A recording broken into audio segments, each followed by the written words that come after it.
24।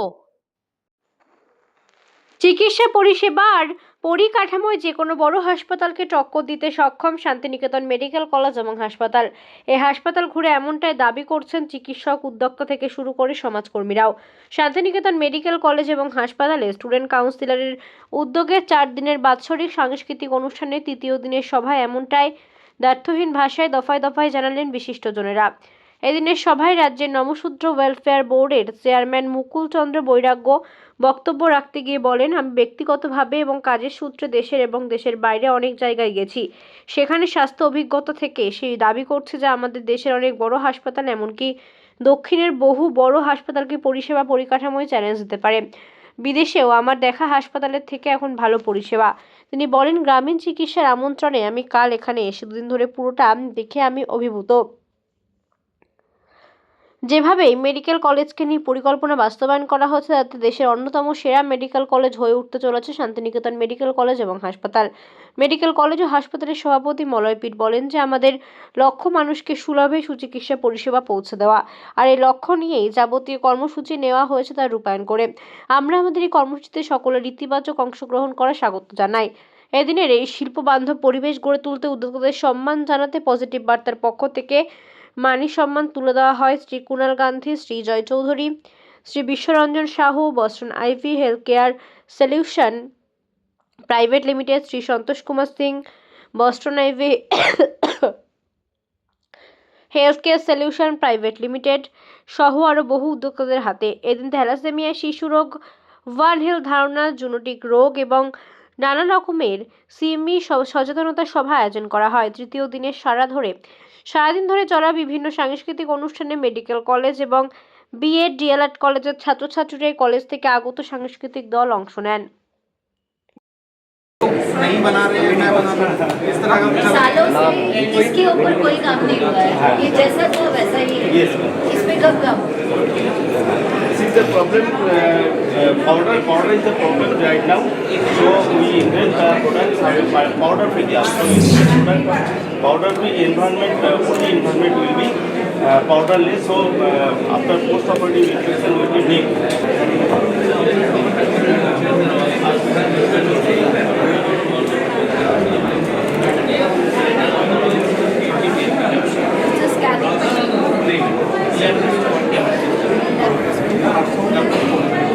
Laparoscopic operations, surgeries में ये काम है।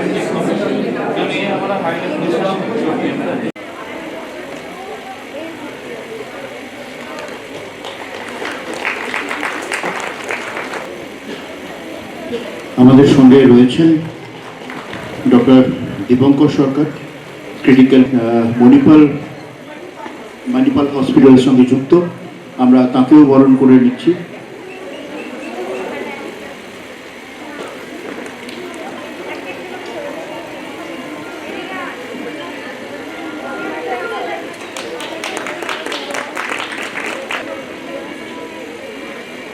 আমাদের সঙ্গে রয়েছেন সোমা সরকার ম্যাডাম,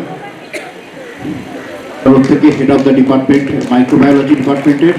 আমরা তাকেও সম্মাননা জানাচ্ছি। আমরা তাদের মুখ থেকেও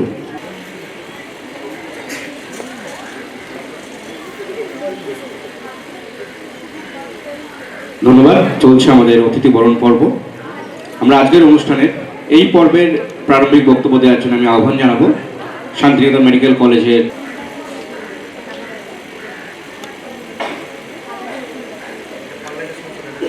আমাদের শ্রদ্ধেয় বিচারপতি প্রণব কুমার চট্টোপাধ্যায়ের করকমল দিয়ে আমরা আমাদের এই শুভ উদ্বোধন করব প্রদীপ প্রজ্বলনের মধ্য দিয়ে। এবং সেই সঙ্গে আমাদের পজিটিভ বার্তার উদ্যোগে আয়োজিত শান্তিনিকেতন মেলা, মেড এক্সপো 2.0 এবং আমাদের ছাত্রছাত্রী স্টুডেন্ট কাউন্সিলের আয়োজিত আমাদের যে এস্ট্রেলা 2.0 2025 তারও আমরা আনুষ্ঠানিকভাবে এখানে সূচনা করছি। প্রসঙ্গত জানিয়ে রাখি যে all Bengal private nursing home hospital works association, West Bengal media forum সহ সকলের সহযোগিতায় আমরা এখানে মেড এক্সপো 2.0 সূচনা করছি। এই মুহূর্তে আমাদের সঙ্গে জাস্টিস চট্টোপাধ্যায় ছাড়াও বিশিষ্ট জনেরা এখানে উপস্থিত রয়েছেন। প্রত্যেকের করকমলে, প্রত্যেকের শুভেচ্ছায়, প্রত্যেকের ইতিবাচক অংশগ্রহণের মধ্যে দিয়ে আমরা আমাদের এই যে যাত্রা সেটা শুরু করছি। আমাদের সঙ্গে অত্যন্ত গুণীজনেরা আজকে আমাদের মধ্যে উপস্থিত হয়েছেন, এটা অনেক বেশি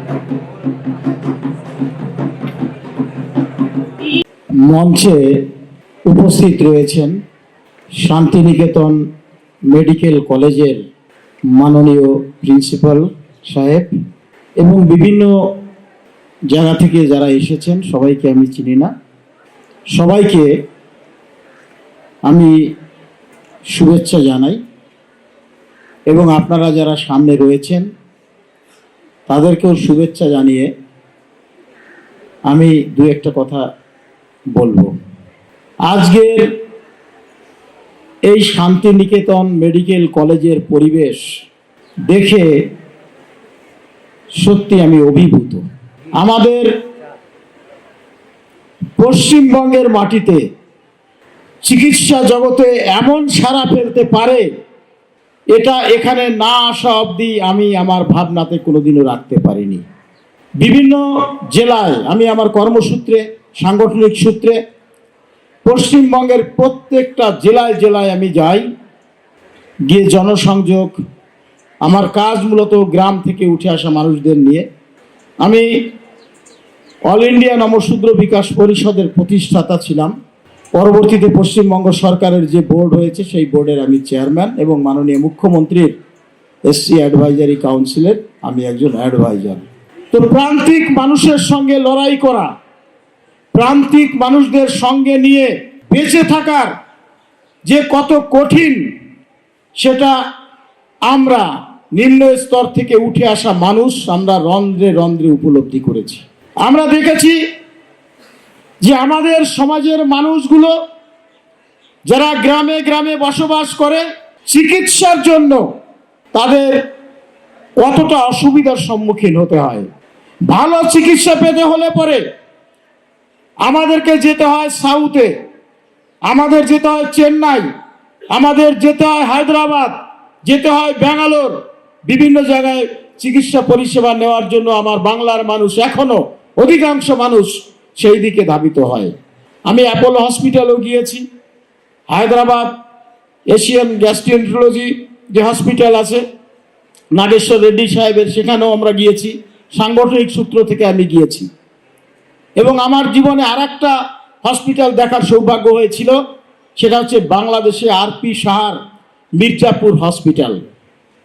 এই সবগুলো হসপিটাল দেখার পরে গতকালকে গ্রামীণ চিকিৎসকদের একটা সম্মেলনে আমন্ত্রণ পেয়ে আমি এখানে এসেছি।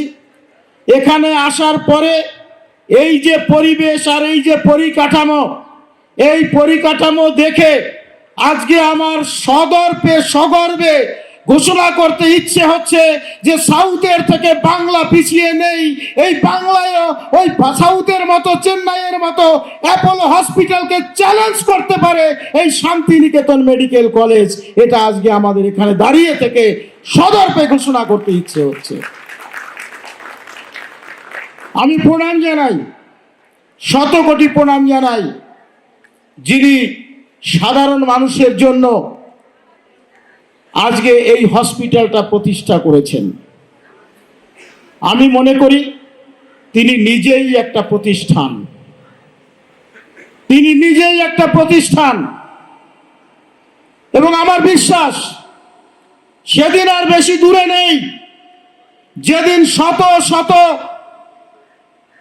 গবেষকরা আমাদের এই হসপিটালের যিনি প্রতিষ্ঠাতা, শুধু হসপিটাল নয়, অনেক শিক্ষা প্রতিষ্ঠানের প্রতিষ্ঠাতা, শিক্ষাব্রতী হিসেবে এবং শিক্ষা জগতের আধুনিক জনক হিসেবে মলয়পীঠ স্যারকে নিয়ে গবেষণা করবে শত শত গবেষক, সেদিন আর বেশি দূরে নাই, খুব শীঘ্রই আমরা সেই সম্ভাবনাটা দেখতে পাব।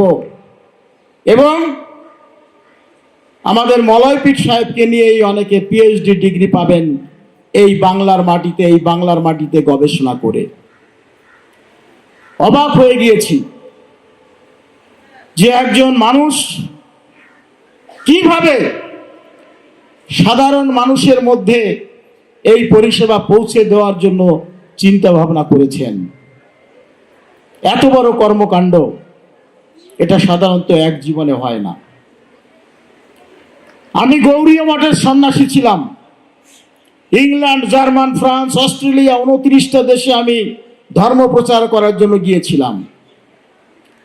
ইংল্যান্ডের একটা ধর্ম প্রচার সভায় আমার যিনি শিক্ষাগুরু ছিলেন তিনি বক্তব্য রেখে বলেছিলেন, একজন পাদ্রী তিনি প্রশ্ন করেছিলেন যে আপনার ভগবানের এমন কি ক্ষমতা আছে যে ক্ষমতা দেখে আমরা এখানকার মানুষ আমাদের ধর্ম ত্যাগ করে আপনাদের এই বৈষ্ণব ধর্মে আমরা দীক্ষিত হব? কি রয়েছে আপনাদের মধ্যে?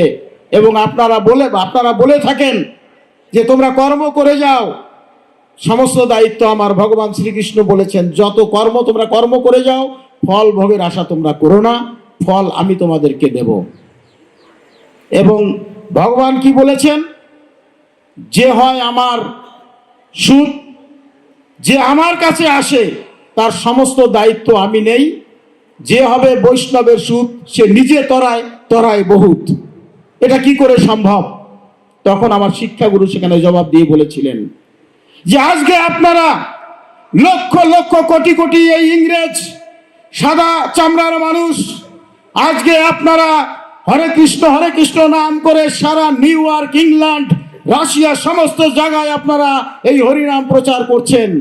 এই হরিনাম আপনাদের মাঝে যিনি নিয়ে এসেছেন তিনি কে? তিনি হচ্ছেন অভয় চরণানন্দ স্বামী মহারাজ। আপনারা যাকে ইসকনের প্রতিষ্ঠাতা হিসেবে জানেন, এসি ভক্তি বেদান্ত স্বামী প্রভুপাদ।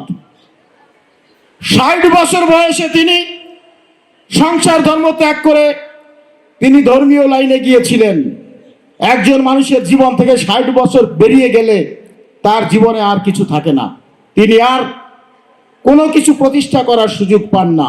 কিন্তু 60 বছর বয়সে সংসার ধর্ম ত্যাগ করে তিনি ইসকন ধর্ম প্রতিষ্ঠা করেছিলেন, ইসকন মঠ প্রতিষ্ঠা করেছিলেন। আজকে সারা বিশ্বব্যাপী সেই ইসকন দাপিয়ে বেড়াচ্ছে। যদি ভগবানের কৃপা না হতো, ভগবান কখন কার ঘাড়ে উঠে মানুষের মাঝে প্রচার করবে এটা কেউ জানে না। এটা একমাত্র ভগবান জানেন, উপরওয়ালা জানেন কখন কার ঘাড়ে উঠে তিনি সাধারণ মানুষের মাঝে আবির্ভূত হবেন। ভগবানের ইচ্ছে হয়েছিল ওই 60 বছর মানুষের ঘাড়ে উঠে সারা বিশ্বব্যাপী এই হরিনাম প্রচার করবে। তাই আজকে তিনি এক মনে এক চিন্তা করে তিনি ভগবানের ডাক নাম উচ্চারণ করেছিলেন বলে ওনার মাধ্যমে আজকে সারা বিশ্ব এই ধর্ম প্রচার হয়েছে। সুতরাং ভগবান যদি ইচ্ছে করেন তিনি সমস্ত কিছু করতে পারেন। আমার দৃঢ় বিশ্বাস এই শিক্ষা জগতে আজকে ইসকন যেমন সারা বিশ্ব পরিভ্রমণ করছে, আমার দৃঢ় বিশ্বাস যে ভগবানের এমন কোন শক্তি আমাদের মলয়পীঠ সাহেবের উপরে প্রদর্শিত হয়েছে যে আজকে তার ঘাড়ে উঠে ভগবান সারা বিশ্বব্যাপী, সারা ভারতব্যাপী, সারা দেশব্যাপী এই শিক্ষাটাকে তিনি নিয়ে গিয়েছেন সাধারণ মানুষের মাঝে। আমি তাই ওনাকে গরিবের ভগবান হিসেবে আমি ওনাকে দ্বিতীয়বার প্রণাম জানাই। শুধু এইটুকু বলবো, আপনি এগিয়ে চলুন, আমরা আপনার সঙ্গে আছি। আপনার এই পরিষেবা,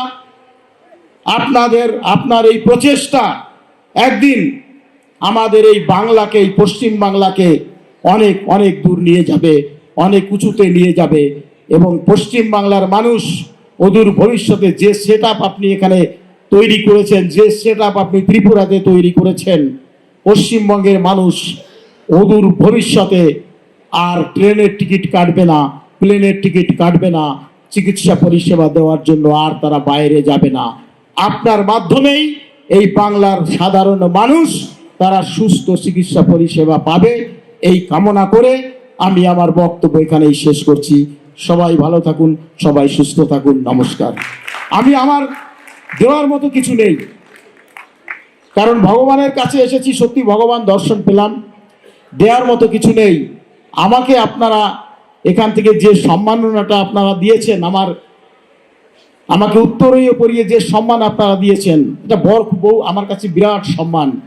আমি এই বিরাট সম্মানটা আমি আমার এ যুগের ভগবান শ্রী মলয়পীঠ মহাশয়ের পায়ে আমি অর্পণ করতে চাই।